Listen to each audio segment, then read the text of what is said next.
crying my name. Ayum, oh please, Ayum.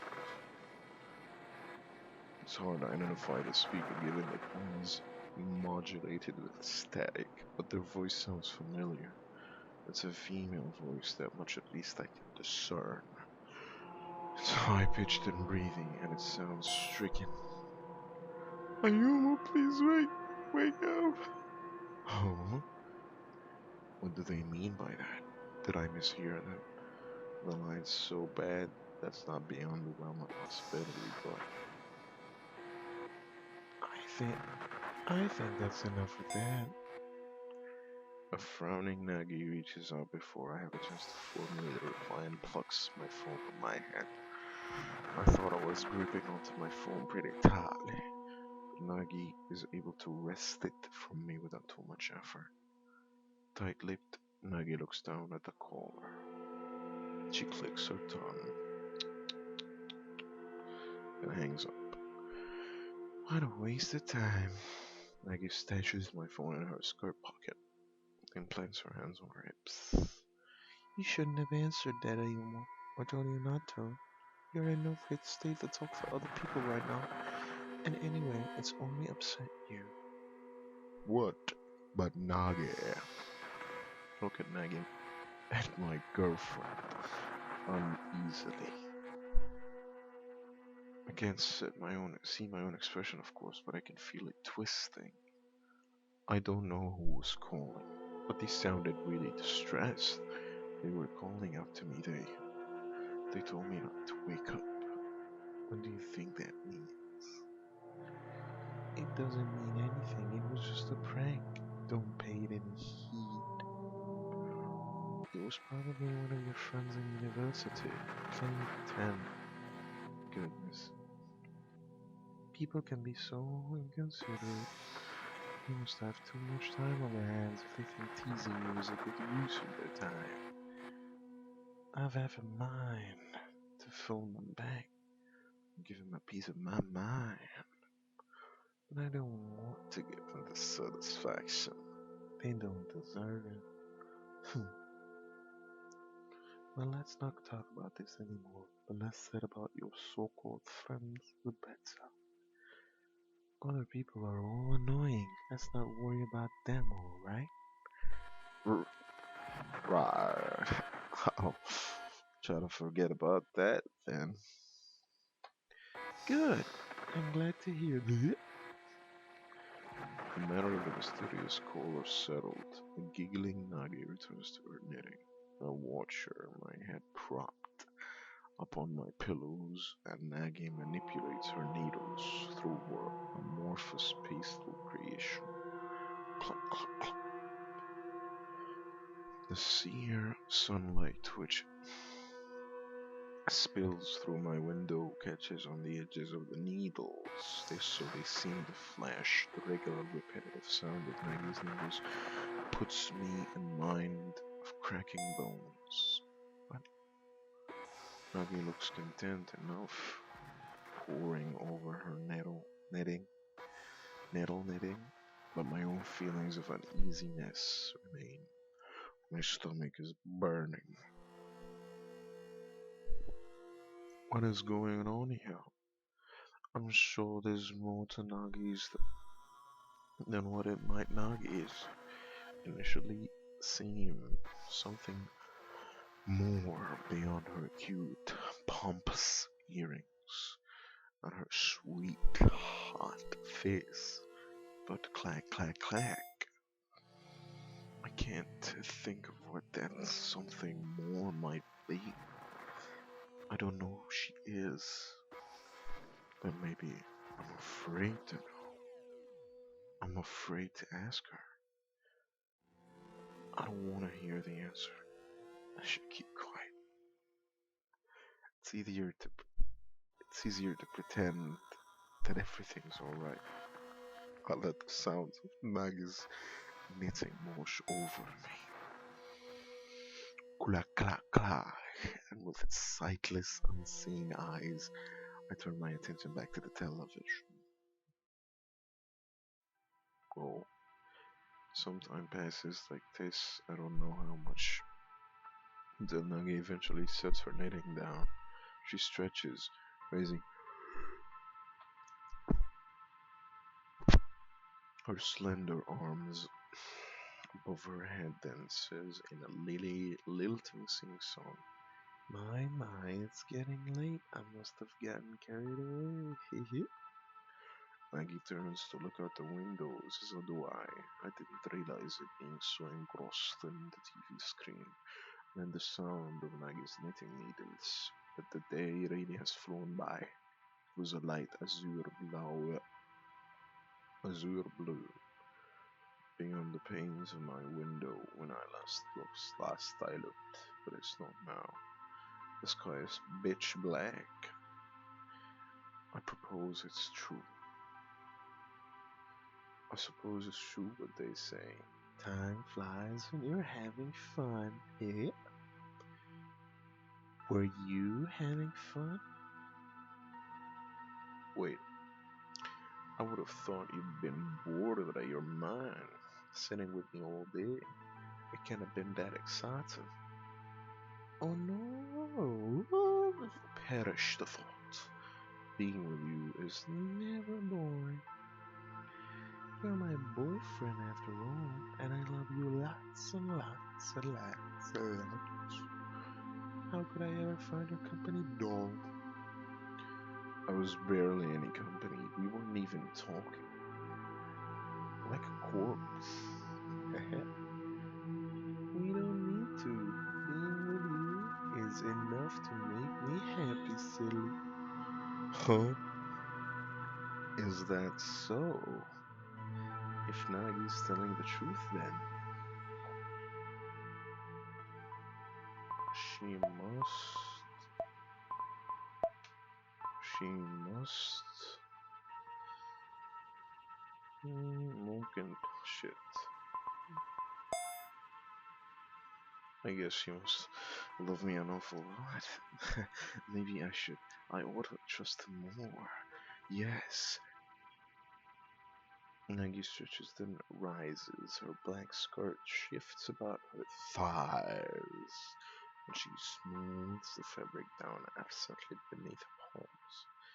I should probably prepare some dinner for you, dear. You must be starving. Ah, I hadn't realized it until Nagi said it, but she's right. That rice porridge I had earlier is all the food I've had today.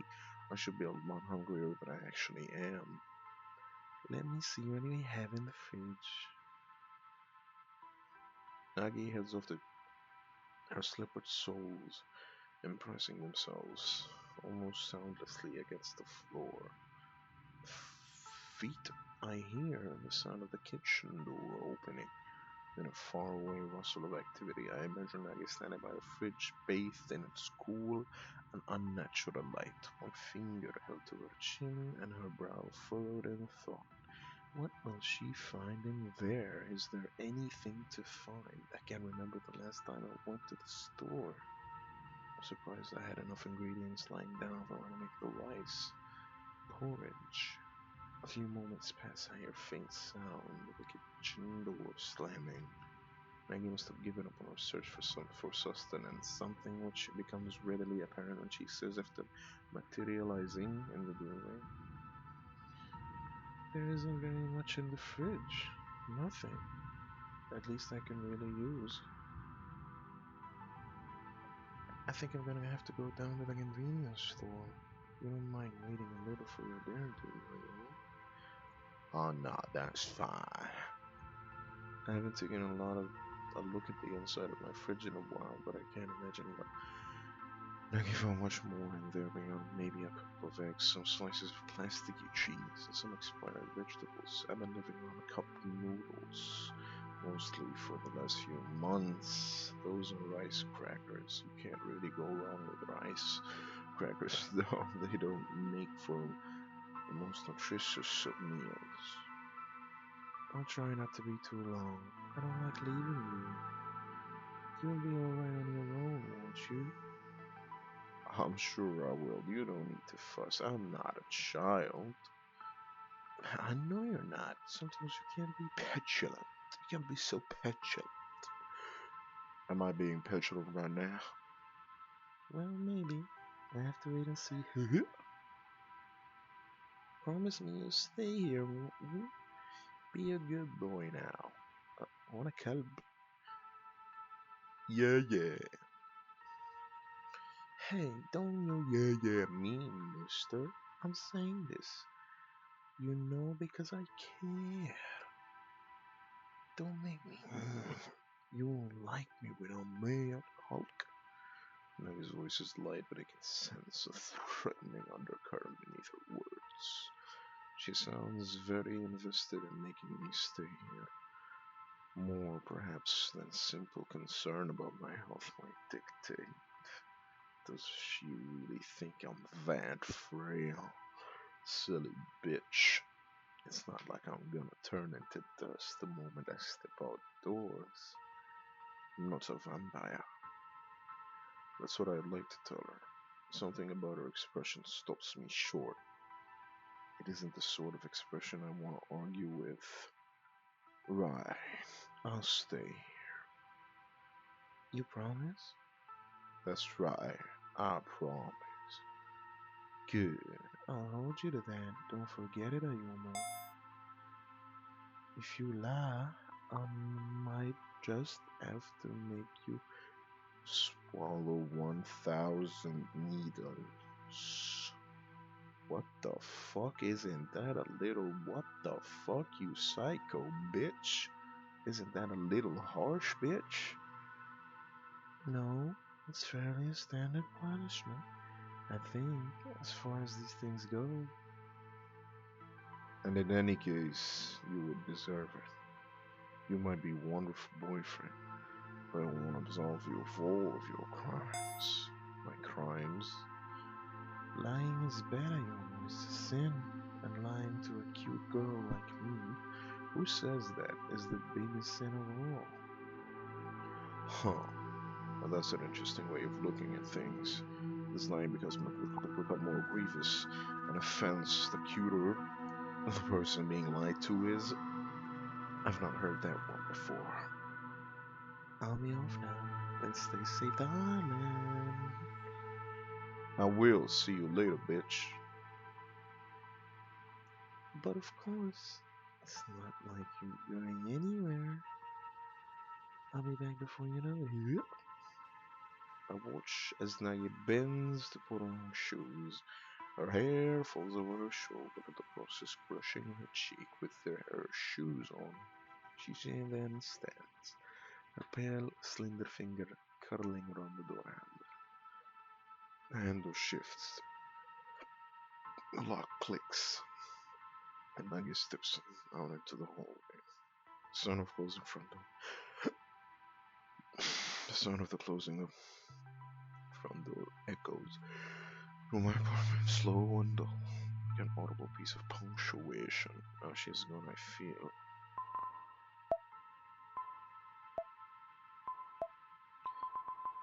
Honestly, a little bit relieved. In Nagi's absence, I find that I can finally breathe again. In her company, I found myself forever holding my breath, second guessing every remark or movement without being aware that this was what I was doing. Sweet though she might be, I don't feel comfortable around her. I think there's more in her than what she's letting on, but I don't know what that might be. I am uneasy. She might call herself my girlfriend, but how can that be? I can't remember spending any time with her before, and regardless of how sick I might be, it seems unlikely that my fever would be strong enough to completely obliterate all my memories. The things she says are mapping onto the things I know. I have no idea how she got into my apartment, nor why she seems to know so much about me, but I don't know if I can trust her. I don't know if I can take that risk. I don't think I want to spend more time with her. What then should I do? Should I sit here in bed like a good little boy, waiting for her inevitable, invariable return from the shop, or would I be better served to try and stage an escape? Oh shit. انا عايز اهرب الصراحة، بس انا خايف انها ايه يعملوا بقى حركة بقى الذكية دي بتاعت ان انا ايه اقول لك اه انت حاولت تهرب هتموت بقى. الان ايزينess ده لو وصلت ل100% مش عارف ايه اللي هيحصل اصلا. شاكك ان في كذا اندنج مبنية على حوالين الان ايزينess ده. هم. انا هستناها لسبب، ممكن يبقى في فرصة ان انا اهرب لو استنيتها، لكن لو حاولت اهرب دلوقتي هتغزني بألف نيدل. شيت انا سيفت كده كده وانا برجع اشوف الاندنج التاني. I think after giving it a bit of thought that I'd be better off staying here after all. Why should I bother leaving really when I have Nagi? لا أنا ما بحبش shit shit. هشوف ايه اللي في الباث ده الأول. I'm starting to doubt whether she really is my girlfriend. Why would anybody be interested in me? But she doesn't have to. She doesn't have to seem to have any doubts about the subject. She seems very convinced that she is my girlfriend. And who am I to tell her otherwise?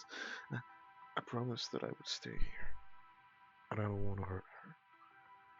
What would be the point of that? In that, I'm so relieved. It doesn't matter if this is a dream. Nagi has been far kinder to me than any real girls I know. Fuck real girls. Who wants to be with real girls, right? I've only known her a day, but she's given me so much love. I'm already drowning in it. I'm sinking, but I'm not yet at the bottom of this ocean. Perhaps there is no bottom, only tops, baby. Perhaps love has no limits. I wouldn't know. I've never been loved before. Eh? Shit, شكلها ending. هي دي ending? But I think I wanna try it. I wanna know what it feels like to be adored. So I'm not going to go anywhere. I'm gonna stay right here. Nagi will return in due course with all of her shopping, just like she promised she would. And then she said about making my dinner. I'm sure, based on her rice porridge, that'll be something simple and nutritious. Perhaps some sort of a cream-based stew. The scent of Nagi's cooking will fill the kitchen, blotting out the faint underlying musk of mold that's been irritating my nostrils throughout the day. Then she'll call me into the kitchen and we'll eat together at the table. We'll talk to one another about nothing in particular while our spoons scrape against our bowls in a discordant symphony. Perhaps I'll get some food on my lower lip. Perhaps Maggie will laugh at me, though not unkindly, not like my classmates did back in school, and wipe it away for me. Perhaps she'll kiss it away. I'm sure she would if I asked. I'm sure she'd do anything for me. She loves me after all, and I love her.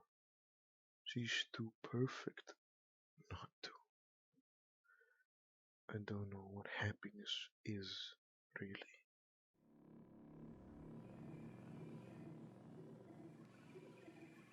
But if I stay with Nagi, I'm sure I'll be able to figure it out.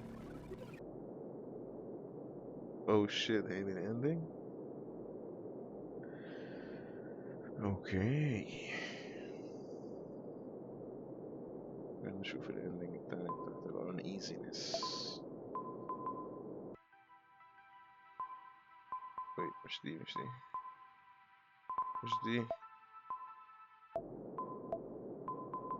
كانت فين تو؟ اه هي دي. كان نجرب leave the apartment بقى. I turn my options over in my head for a few moments before eventually I come to a conclusion. I'm gonna have to leave, man. Fuck this shit. Something strange is going on here. From the persistent static of my television to the crying voice which called to me on the telephone, and I want to figure out what it is. I'm not gonna make any headway on that if I do everything Nagi asks of me. She might call herself my nurse, but she's starting to feel eerily like a prison warden. Fuck her. I'm out of here. That being the case, I have no choice but to stage jailbreak. Fuck yeah, bruh. I throw my covers back, which feel a little damp. يا عملتها نفسي ولا ايه? I think I must have sweated over them. Gross.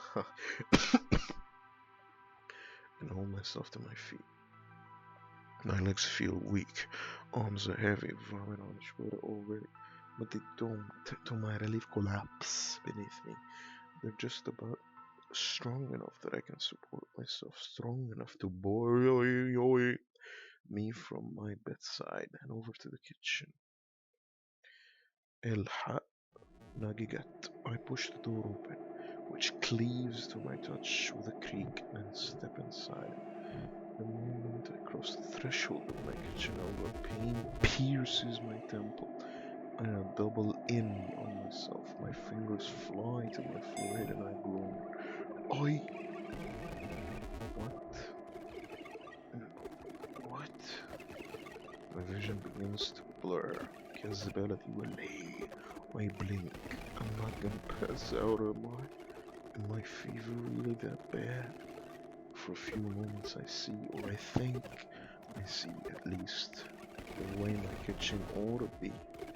I see a sink piled high with dirty pots and dishes, some of which are ass cracked. The countertops are covered with crumpled empty soda bottle and aluminum cans. The floor is covered in rubbish, so much so that I can scarcely see the fake wooden bowls beneath it. Flies hum in the air, suspended on silvery wings which beat back and forth. There are flies in the sink. There are flies in the dustbin, which is overflowing. One of them lands on my forearm, and I cry in alarm. I slap at the fly, but it evades me. It buzzes off. Bzzz. It swings, beating back and forth with a droning hum. A dull pain throbs in my arm, where I slap myself, and in my palm. I must have used more force than I realized. I blink and then, oh my, oh me, oh my. The world has reverted back to the way it was before.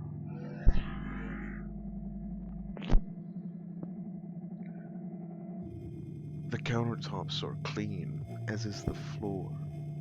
Everything is impeccably tidy. The plates and cups and dishes all stowed away inside their respective cupboards. My kitchen looks wholly respectable again.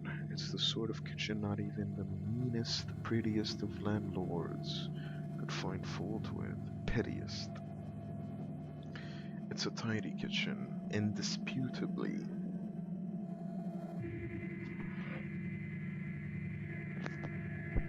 It's a tidy kitchen, indisputably, but it isn't my kitchen. It isn't what I remember. None of this is. The world is warping around. Why does my head hurt so much? I stagger through the kitchen on uneasy feet, half expecting to step on crumpled pet bottles. God.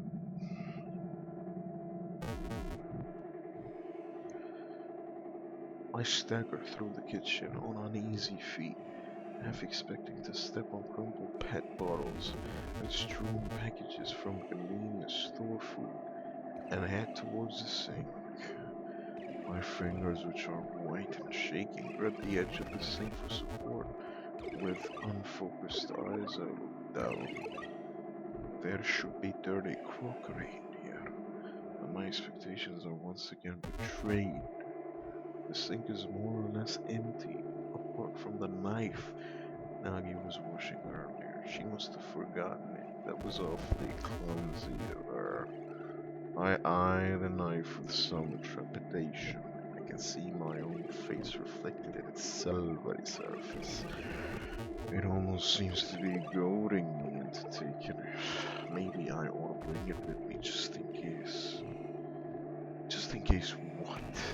I don't know. I feel so unnerved, however. A bit of protection would go a long way. The knife is quite long, though. There's no way I'd be able to hide it on me.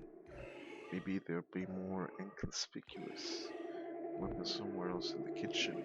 My eyes dart here and there. Eventually, I spot a pair of scissors. These are scissors that are used for cutting meat. They're slotted neatly in a circular pot full of similar utensils, wooden spoons, tongs, and the like. These scissors are smaller than the knife. They should be easier to hide. I think they probably fit inside my pocket, or if push comes to shove, inside the waistband of my trousers. What should I do? Well, shit.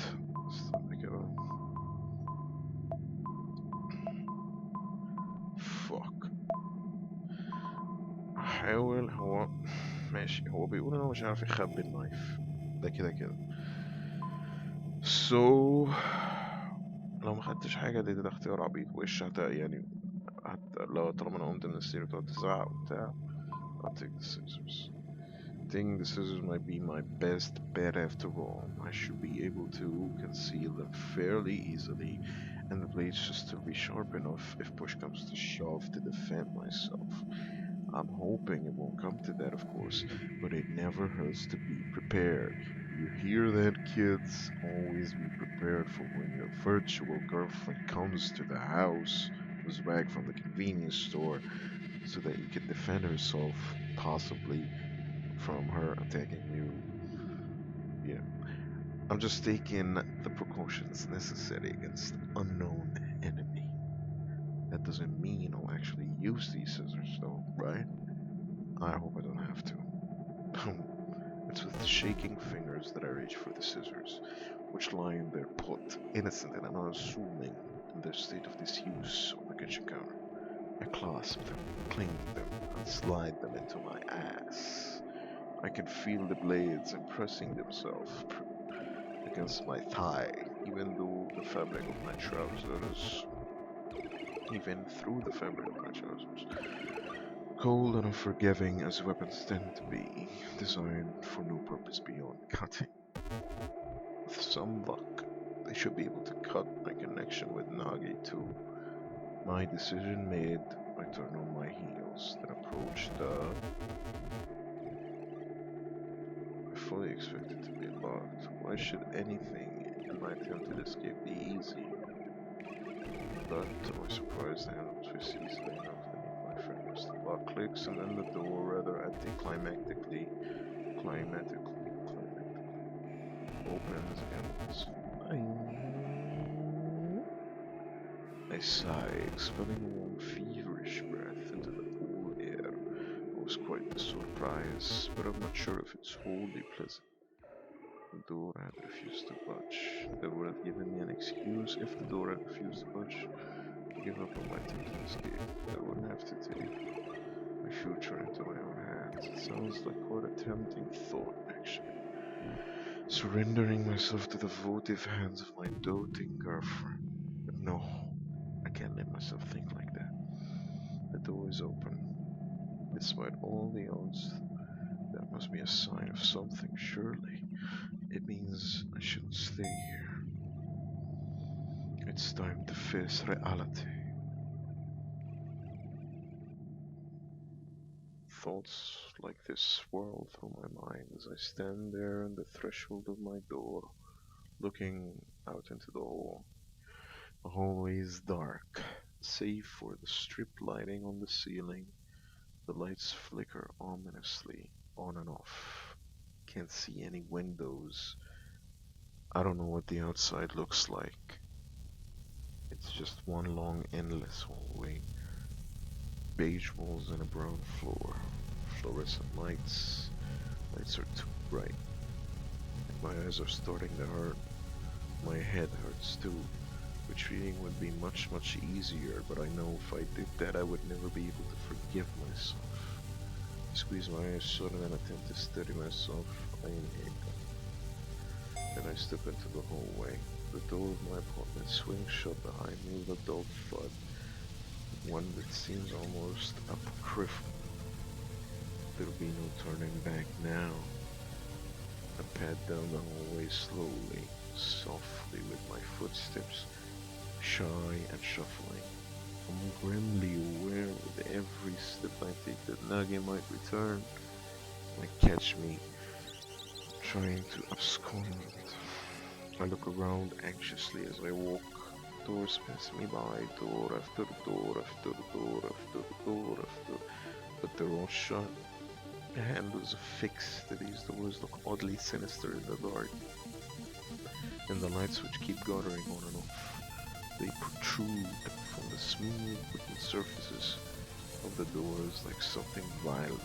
The light catches on these door handles, dozens of them stretching on for infinity, and I shiver. It feels like the hallway is choking me. Where are the stairs? How am I going to escape? Maybe I was a fool to disobey Nagi. I shouldn't have ignored her. She told me to stay inside for a reason. Now I'm starting to think that maybe this was the reason. She told me not to leave because I can't leave. It isn't an option. I want to turn back, but I don't. Instead I continue to walk. I walk and I walk and I walk until the back of my feet rub against my shoes and it starts to hurt. My heart is hammering in my chest. I can hear it reverberating inside my skull. That doesn't stop me from moving though. I keep on walking after midnight. Not in the mood. I walk and I walk and I walk and I walk and I walk. And the banks of my feet are still rubbing against my shoes. It still hurts. My heart is hammering in my chest. I can hear it. Ada? Wait. لسه مكمل. يس عم تتكرر. What? ماشي. continue to walk and walk and walk and walk and walk and walk. What? I reach what seems to be a bend in the hallway. There's something different at long last. I must be making progress. I hurry onwards, hoping to find the stairs, to find a lift, to find something to help me escape from this nightmare. But like all nightmares, my attempts of escape are some halted. I suppose I should have expected it. I think part of me did. I was just waiting for it. Oh shit. She's here. She has come to greet me. Her irises are cold and hard like two stones pressed into her skin, and her lips are pursed into a line which betrays not even the slightest flicker of emotion. In one hand she's opening a shopping basket, a cheap plastic thing from which the Y-shaped head of a green onion protrudes. Such a cliche, I couldn't laugh. Nagi, I inhale. What are you? What are you doing here might be more of an apt question, but it'd be a pointless one. I know what she's been doing here. She's come to stop me from leaving. As for what her motives are, however, you have to ask. Nagi's voice, when it comes, is every bit as cold and hard as her expression, devoid of the cheery lilt to which I've grown so accustomed. I'm your girlfriend, Iowa. I love you more than anybody else in the whole world. But right now, I think I hate you more than anybody else in the whole world, too. Nagi delivers this without any emotion whatsoever. Her love and her hate are wholly dispassionate. She might as well be talking about the weather. You shouldn't be out here. I told you not to leave. I made you promise. You said you would stay put. Why didn't you? Do you want to upset me? No, no, no, that isn't it. Then what is it? There wasn't any particular reason, really. I just wanted some fresh air. It's an excuse, of course, and a blatantly obvious one at that. It's almost laughable, in fact, given how dark and featureless this hallway is, how utterly devoid of windows. This is a place that seems sealed off from the outside world. There is no fresh air to be had here. It's all shut up and stagnant. What a fool I am. Nagi takes a step forward. Her hair shifts about her shoulders. Holy shit, her eyes bore into mine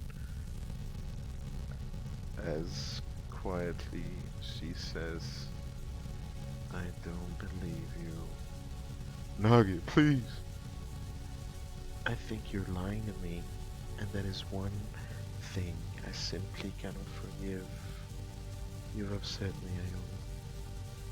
You've been a very, very bad boy, and bad boys deserve to be punished. Nagi, wait! Can we talk about this? I cry at Nagi, but to little avail. I don't think she's listening to me Anymore, if she ever was. Did she ever care what I wanted? Nagi's face is mask-like. Her eyes are blank and staring through cutouts, and her white featureless face. Her grip on the carrier bag slackens. The bag hits the floor with a dull, almost anticlimactic thud, and then she steps towards me. You promised you wouldn't leave me. You promised.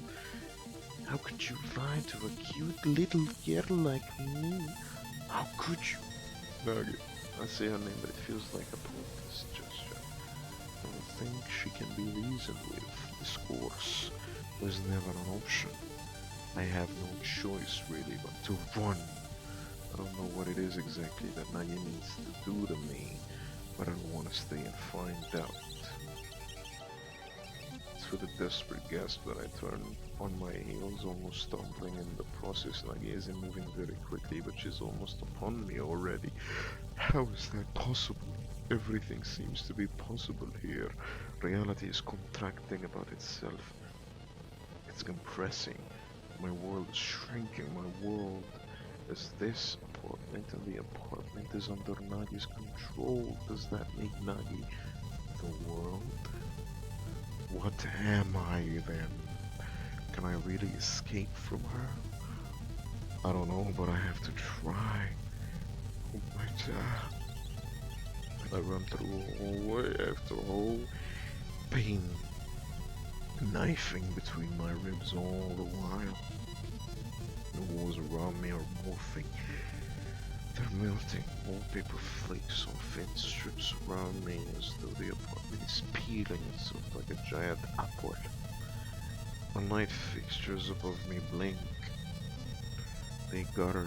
The world is plunged into darkness before illuminating itself brightly, too brightly. I blink. White spots burst in front of my vision like fungi. The hallway is undulating. The world is pulsating. It changes so much with every single step. I feel dizzy. It's hard to maintain a mind balance, especially with Nagi pursuing me. Is she gaining on me? I swear I can feel her breath upon the back of my neck, but I know I can't stop to check. I can't turn around. I dash through beige hallways and blue hallways, garish orange hallways and high-ceilinged hallways. The hallways are all devoid of windows. They twist and they turn like plastered paper painted rabbit warrens. I can't hear much beyond the sound of my own footsteps, beyond my own heart beating. There is a faint sound in the background like running water and an omniscient and represent flies. The kitchen was full of them. They hovered about the black rubbish bags which lay decaying upon the floor. I didn't bother to throw the bags away. I didn't try to get rid of the flies. It felt like a pointless endeavor. I endured them instead. I've been enduring a lot recently, but I can't keep doing that. I need to escape.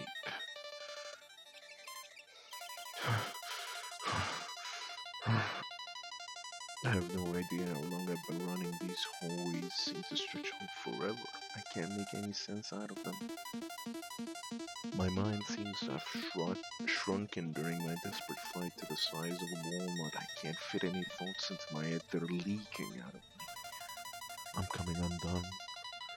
Still, Nagi continues to pursue me. I don't think she'll ever stop. It doesn't matter how fast I run, she'll find me again. Why wouldn't she? She is my girlfriend. After what the fuck? She loves me. But why? It's with this question in mind that I finally escape from the maze of hallways which trapped me among them. I descend the flight of stairs, the soles of my shoes slapping against every step, then emerge into a large empty space with beige walls and a carpeted floor.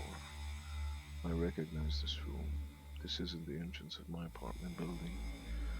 I need only approach those glass doors at the end and I'll be able to escape. That is my plan at least. But my jubilation soon runs dry when I approach the exit. The doors are glass and should therefore be transparent, but I can't see anything beyond them. I can't see the street. I can't see the road. I can't even see the sky. Where did the rest of the world go? When I approach the doors, they ought to be automatic, but they don't move. Instead, they remain stubbornly shut. Well, shit. So much for that plan. Hey, Ayumu. I can hear Nagi's footsteps behind me, descending the stairs. Her pace is as slow as ever and unhurried. Now I know why she didn't bother running. She knew I wouldn't be able to escape from her. She knew there was nowhere for me to go. What do you think you're doing? Didn't I tell you it was pointless? I open my mouth, but I can't say much more than that. My saliva tastes like ashes on my tongue, and my stomach churns.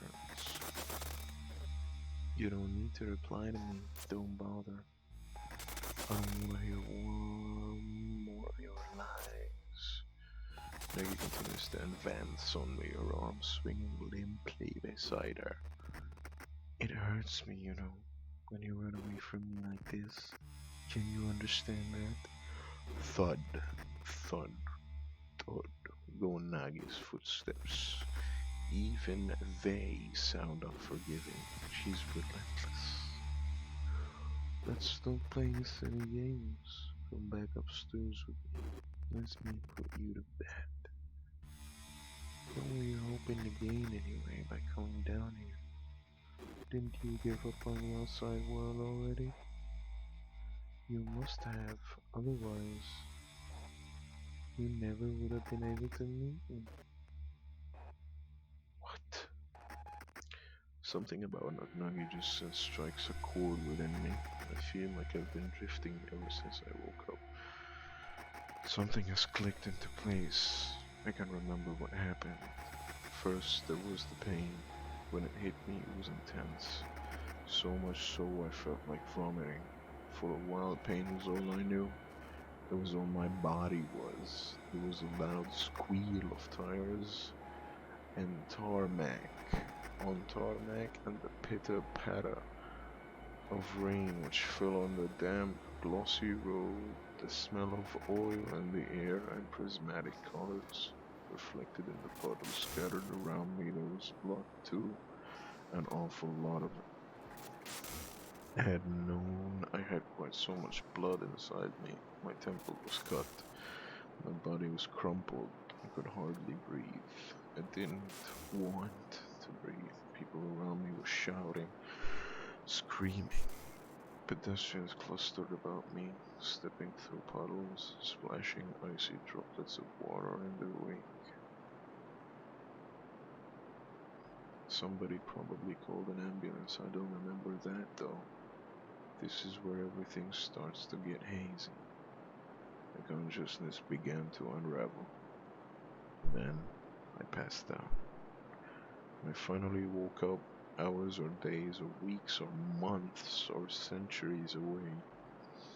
Later, I was here in this Fazamil in my apartment.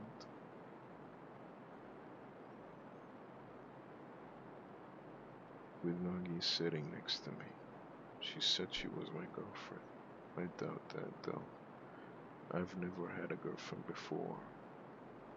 And now I'll never get the chance. I was hit by a car. I should be dead. What's going on? You couldn't handle the real world, Ayomo. It was too much for you. There was a lot of pressure on you to perform. From your parents, and from your professors, and from yourself. And it all became too much. You're delicate, so you got scared. You were afraid you would break, so you decided to run away from it all. No. Yes. Yes, you did. You know you did. You know what you are. Nagi takes another step forwards until her nose is almost brushing mine. She reaches out. You're a coward. Then her white, slender finger sees my neck.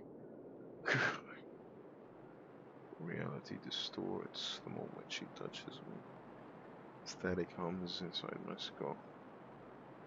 My head feels like it's gonna split apart.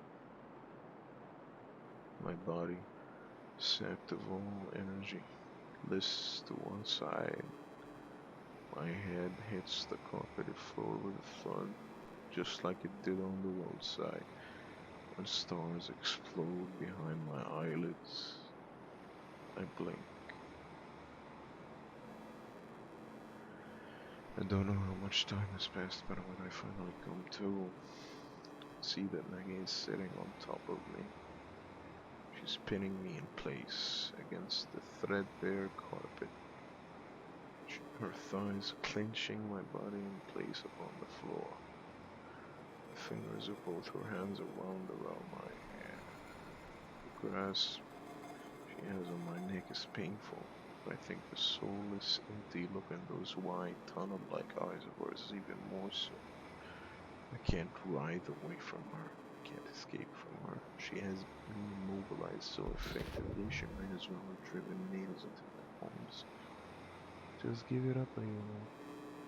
Nagi speaks calmly, despite the violence of her actions. She sounds hollow, empty. People like you can't survive in the real world. You weren't made for it. You're too sensitive. Every failure felt like a knife to your throat, and every single setback made you want to cry. Nagi's fingernails bite into my skin. It hurts. You kept picking yourself up as best as you could, but eventually, enough was enough. You're weak, like I said, so your enough came before most people's would. You couldn't keep going. Nagi's eyes are so big, I feel like I could drown in them. There's no shame in that. You already recognize your limitations. That's why you did what you did. I don't need to tell you about your failures. You know about them already. Nagi. Nagi's long, fair hair is brushing my cheek. Tickles. Why? Why are you doing this? You should know that already. My answer is the same as it's always been. I'm doing this for your sake. Mine? Yes, yours. I think you'll be happier this way. And deep down, I know that you think the same. Otherwise, you never would have stepped out into that busy road. Isn't this what you wanted? Is it what I wanted? I don't know. I don't remember. I don't think I want to remember. My thoughts are all a blur, but Maggie's words have jostled something in my memory. She said I walked into the road. It can't have been an accident then. It was something I did on purpose. And it isn't something a happy, well-adjusted person does. I haven't been happy or well-adjusted in a long, long time. I was trying to forget about that. I wanted to forget about it, but it's all coming back to me. I remember what I did. I remember who I am. I am Sato Ayumu, a second-year student at a small, relatively unimpressive university in Tokyo. I've always been quiet, so I've never been very good at making friends. I didn't have any friends, in fact, at university. My first year was lonely, but I still attended my lectures. I still got my essays done. I completed my end-of-year exams, and what was expected of me. And when my parents called me, which they often did to check up on me, I told them everything was fine. I said I'd been having fun, but that was a lie. I was tired and stressed. I was tired and stressed and overwhelmed more often than not, and I was sad with it because everybody else seemed to be enjoying themselves, but I wasn't. I didn't know how to enjoy myself.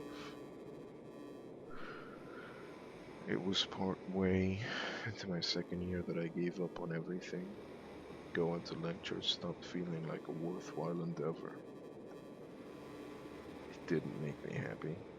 I don't think anything could have cheered me up beyond human interaction, but that was impossible. I was too awkward.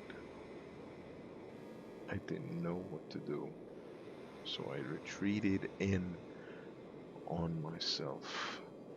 I shut myself away inside my apartment because that was easier than going outdoors. It was easier than making an effort to change. I didn't take out the rubbish, so it overflowed. I didn't clean up my apartment, so it started to stink.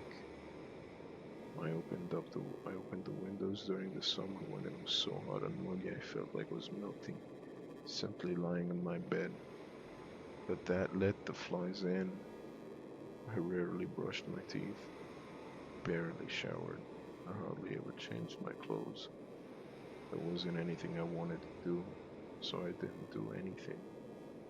I didn't go anywhere. I didn't speak to anybody. I just lay in bed for days on end, scrolling through the internet on my phone or on my laptop, and reading through some of my favorite light novel series. I had no plans, obligations, or responsibilities. This absence of external stimuli should have cheered me up, and for a few days it did. The knot of anxiety which had been my near constant companion throughout my time at university began to lessen. Finally, it felt for the first time in a long while I could breathe, but the air when I breathed it in stank of rancid food and my own unwashed body. My eyes began to sting, my head pounded. I got headaches all the time back then, maybe it was because of the smell. It was putrid. I'm surprised that people living in the apartments across the hall didn't complain about me. In time, my abundance of time began to feel more like a curse than a blessing. There was too many hours in the day, and I didn't know how to fill them. Without lectures or essays to worry about, I had no idea what I was supposed to do with myself until I read Tsushimi Rui's Elf Forest. That was when I hit upon the idea of writing a story of my own. A story set in a fantasy universe bearing some similarities to Elf Forest, but of my own devising. I had the idea for Crimson Fantasia for a while, and toyed with the idea of writing it, but always managed to talk myself out of it. I thought it would be a repeat of my time spent trying to blend in with everybody else at the university, that my best efforts would all be in vain. Nobody cared about me during the day-to-day and the real world. Why would anybody care about my stories either? Telling it seemed pointless, but I had so much time I had to do something with it. I suppose that's why I started to write Crimson Fantasia. I didn't have anything better to do.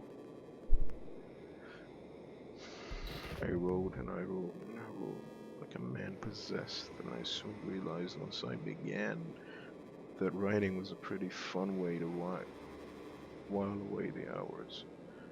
It made the days pass by more quickly, and it gave me a real sense of purpose. I'd hammered out most of the details about Crimson Fantasia's plot and characters already, so I didn't hit any major stumbling blocks. I didn't have to scramble to think up ideas, and I didn't have to sit there agonizing while I wondered where the story should go. I already knew most of that. I just needed to get the story out of my head and onto my laptop in a format other people could experience. I wanted other people to experience Crimson Fantasia too. I'd put enough effort into it, so much so keeping it to myself would seem like a waste. I repurposed this old blog I'd had ages ago back during high school into a place to upload Crimson Fantasia.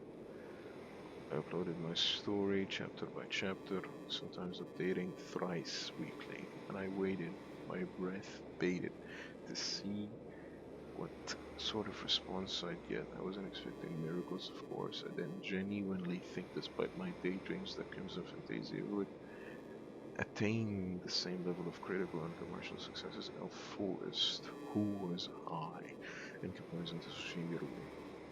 Nobody, really. I was just a university dropout with an overactive imagination.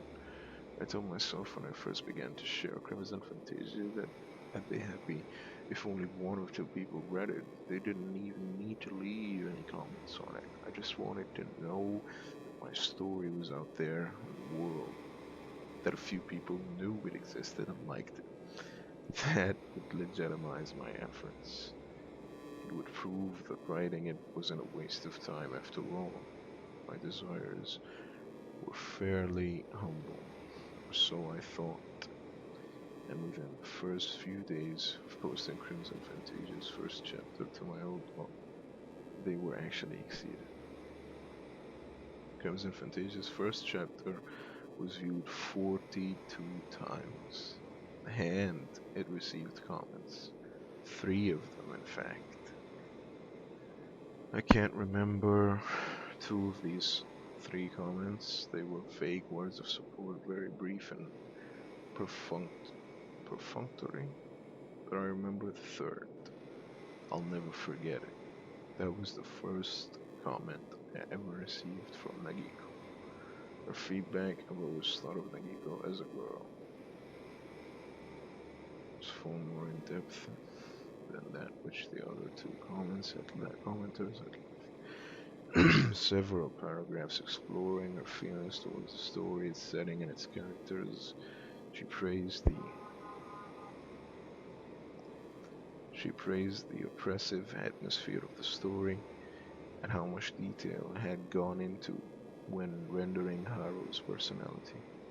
Giku said she thought Haru was a pitiable sort of a character, but she found him compelling.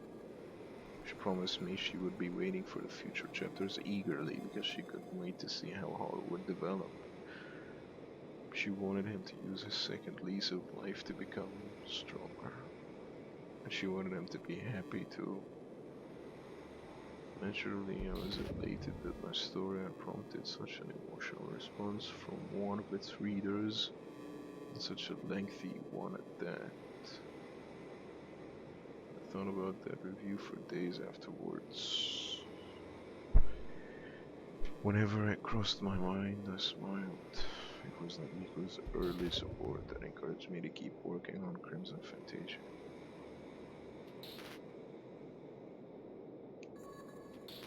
I reworked the earlier chapters, which I had yet to publish, polishing and polishing until they shone. I began to make some changes too to the later chapters, to place more of a focus back on Haru's struggles as he's traversed the world of Grimoire. I posted new chapters semi-regularly, and Nagiko commented on all of them. Sometimes it took her a day or two to leave me a mini review, but she always did it. She was as reliable as clockwork. She gave me regular feedback for months on end, 2 months on end, in fact, during which I uploaded almost 50 chapters of my sprawling magnum opus. I didn't do anything during these months beyond writing Crimson Fantasia. I wrote and I wrote and I wrote, fueled by Nagiko's praise. But this idyllic period didn't last forever. These things never do. It was on chapter 53 of Crimson Fantasia that Nagiko stopped leaving me feedback. One day passed, then two, then three, and still Nagiko said nothing about my newest chapter. Well, I tried to tell myself, these things happen. Maybe she's busy. I didn't know a thing about Nagiko's life, but I knew she did have one. She did have one beyond Crimson Fantasia. She could have been working night shifts, she could have been studying for exams, she could have been on holiday. I told myself to be patient, and I waited. A week passed, 2 weeks passed, eventually a month passed, but Nagiko still did not leave a comment on chapter 53 of Crimson Fantasia. I'd written more chapters in the interim and published them, but Nagiko did not give me feedback on any of these either. Neither did anybody else. I put a huge amount of effort into rendering the world of Crimson Fantasia, but nobody seemed to care. Not even Nagiko. For 3 months of my life, I had done nothing but work on Crimson Fantasia, and to what end? It had been forgotten about. Nagiko had stopped caring about Grimoire and about Haro and about his adventures. She, who had been my most ardent, steadfast supporter, drifted away from my world and from me. And I think that realization is what broke me. I stopped caring about my characters. I stopped caring about my story. I stopped caring about myself too. Which is probably why I did it. Stepped out into the middle of the road, just like Haru in the first chapter of Crimson Fantasia. And also like Haru, it was not a mistake. My actions were cold and calculated and probably caused the driver of the car who hit me untold trauma. But I didn't care about them. I was only thinking about myself. I just wanted to escape. I wanted. You wanted to be happy, right? We can forget about that. You'll never be happy in the real world. People are thoughtless and selfish, and they only ever think about themselves. They don't know how hard life is for you, and even if they did, they wouldn't care. Nagiko didn't care, but I do. I'm better than she is. That's why you should stay here. Maggie's fingers are gripping my throat tightly enough to burn. But her hair, by contrast, very soft, like a lover's embrace. She said she loved me, but I still have my doubts. What is that love based on, after all? You're not Nagiko then? I'm not, no. You never did pluck up the courage to speak to her. Though you really, really wanted to. You did fantasize about it a lot, though. You wanted to talk to her, didn't you? You wanted her to be a pretty homey girl who would support you not just with your writing, but with the rest of your life. You wanted her to cook for you, to clean for you. You didn't want her to leave you.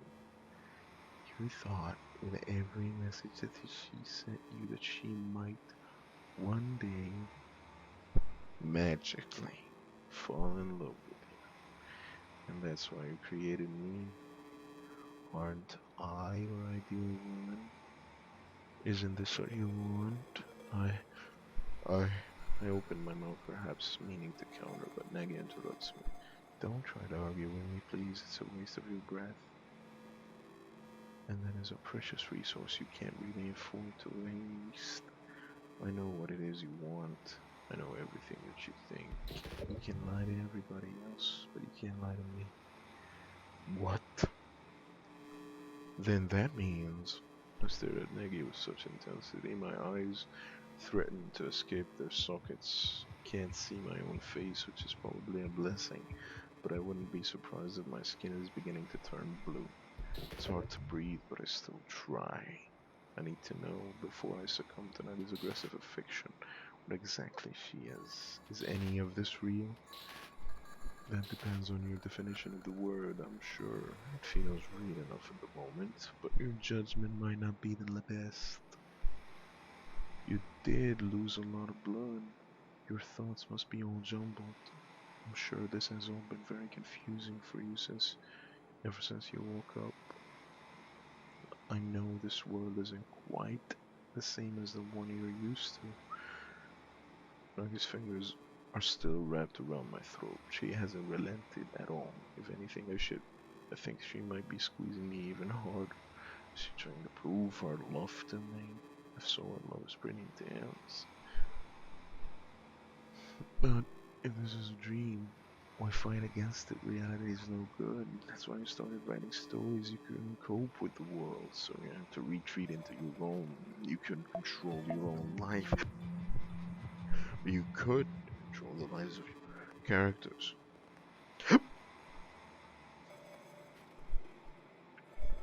You never have to feel anxious or unsure when you were writing because it was all predictable. You planned everything out.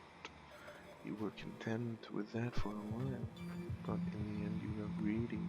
You wanted to have more than a made up happiness. You wanted somebody to love you. You tried to endure your loneliness as best as you could, but everybody has a breaking point. You couldn't keep going. Please make it stop.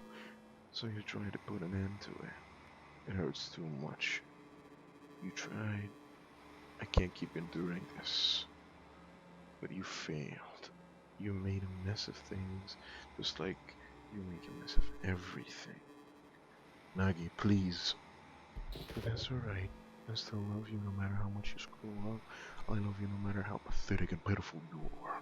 I love you while you're still clinging to this life, and I love you even after you've died. I'll always love you, Ayu, like nobody else can. I don't have any choice in the matter. I was born to be in love with you. It hurts so much. I thought I already died once, so why? So why don't you let me do that? Stay with me, Ayumu. I'll take good care of you. Nothing will ever hurt you again. All you need to do is obey me. Don't fight me. You don't want to break my heart, do you? Nagi. My vision is beginning to blur. I can't breathe. I can't breathe. I can't breathe. I can't breathe. It hurts. But Nagi said she was gonna take care of me.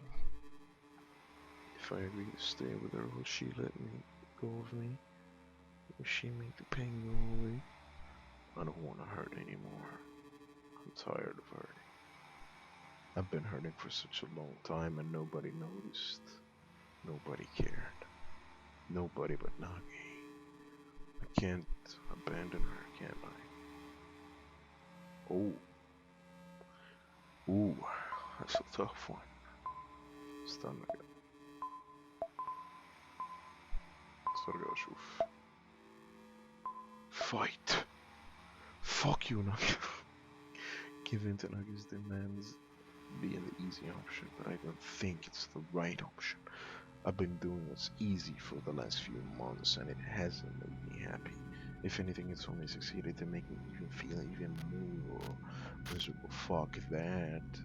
I'm gonna start taking control of my own life.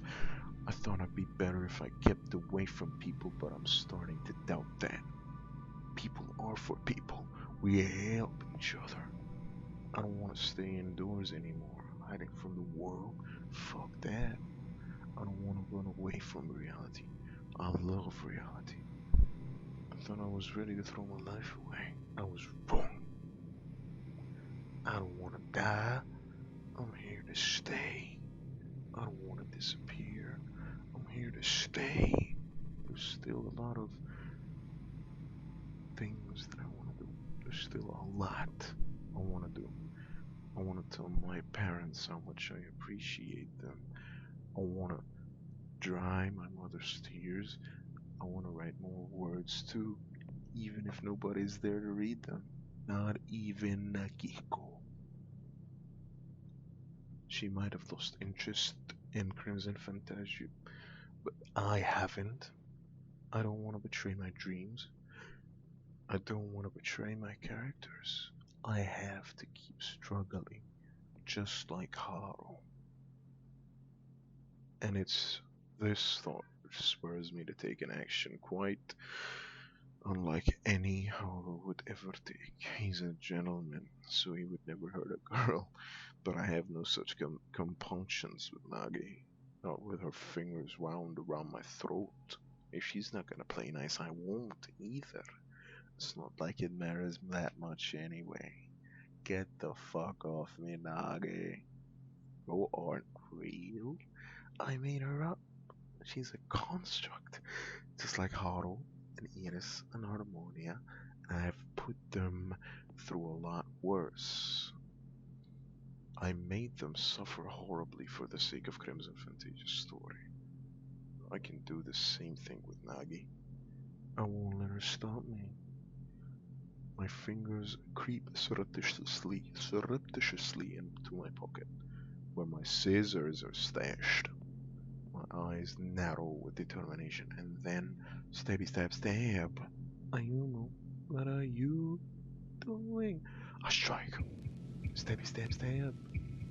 I pull the scissors from my pocket as quickly as I'm able, and then thrust them upwards. The scissors plunge into Nagi's cheek.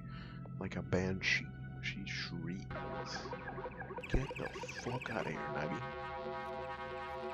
Convulsing red sticky blood is seeping between her splayed fingers. It drips against the carpeted floor like falling rain. Nagi's fingers are slick with the stuff. It might be stuff. Her face, however, is ghostly white, the same color as flour. Her chest rises and falls erratically beneath her blouse. Aghast, she glowers at me and says, "You'll regret this, Ayumu. How could you? How could you?" I only did what I have to do. My voice is remarkably calm, despite the adrenaline that's coursing through my body. I wipe my scissors down on my shirt and get to my feet. Time to fuck. I look down at Nagi, who's slumped on the ground, still bleeding, and say, "Don't act like you wouldn't have done the same with me. You were trying to choke me out." "I was trying to help you." "Yes, I know. That's what you thought, bitch, but staying here isn't helpful. I'll never get anything done like this. I gotta get out of this shit." "You hypocrite. You were the one who shut yourself away here in the first place." "That was what I really wanted. I wanted to make your dreams come true. Everything I did for your sake, and this is how you repay me. How could you?" "I'm horribly heartless, I know. But I still don't think I owe you anything, bitch. I mean, you're not really my girlfriend. You're just a phantom I created. Nagi might have taken on the form of a cute girl, but she's nothing more than a shadow. She's my shadow. Sorry, I know you meant well, but this is Sparta. I look around the apartment foyer at the flickering lights and the flashing exit sign. This isn't what I want anymore. I'm outie. I might have given up on my gals, my ambitions, and even my stories, but the real Nagiko is still out there. She told me she wanted to be the best of Crimson Fantasia, so I can't disappoint her. I want to give it a satisfying conclusion for her sake. But she doesn't care about you, Ayu. Not like I do. She abandoned you. Maybe she did. It's alright though. I don't need her approval to keep writing. I'm my own man. I don't need anybody's approval. I still want to keep going. I want to finish what I started at the very least. And that means I can't let things end here. So you're gonna go back? You're gonna subject yourself to being alone and to being miserable in a world you can't stand to finish off something stupid story nobody else cared about? Yeah, I guess I am. I guess it sounds a little silly when you phrase it like that, but it's not true, you know, that nobody cares about Crimson Fantasia. Nagiko doesn't. Maybe she doesn't. I do, though. I'm not so jaded that I've given up, even if you have. I want to. I want to see how my story ends. It would be a waste not to. I let my scissors drop to the floor and glance about. I'm breathing heavily, more so than I have in a long time. It's been a while since I exerted myself like that. It's been a while since I exerted myself in general. I don't often leave my apartment. Is that why I found myself trapped here in my half-formed, embryonic dreamland? I came over the last few months to associate my apartment with safety. Nobody ever came to visit me, and nobody called me apart from my parents, and even then, that was sparingly. I didn't have to answer to anybody other than myself, and I never held myself accountable for my actions. I didn't want to. I couldn't handle the outside world like Nagi so succinctly what said, so I hid from it. By sitting in the same spot, unmoving, I was, in essence, running away. I'm tired of running now, though. I've spent too long in this apartment already. In the real world, I don't want to be stuck here in my dreams, too. Not with Nagi, still bleeding on the floor. Her perforated cheek is still oozing blood which changes colors with the flickering of the lights overhead. Sometimes her blood looks black,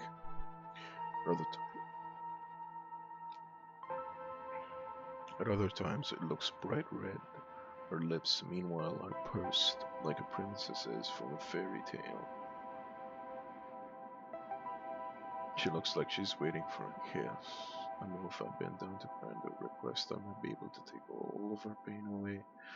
I'm sure she would forgive me for hurting her. She has no choice in the matter. I am the one who created her. She is my delusion. Just like Iris and Harmonia, she exists to love me, which is, I suppose, a nice enough fantasy. I can't say I dislike the thought of being doted on by a pretty young girl like Nagi forever and ever. But would it really be satisfying when her love isn't real? This is a daydream I could do without. It's finally time to wake up. Oh, now we wake up. Oh shit! واللعبة بتقفل.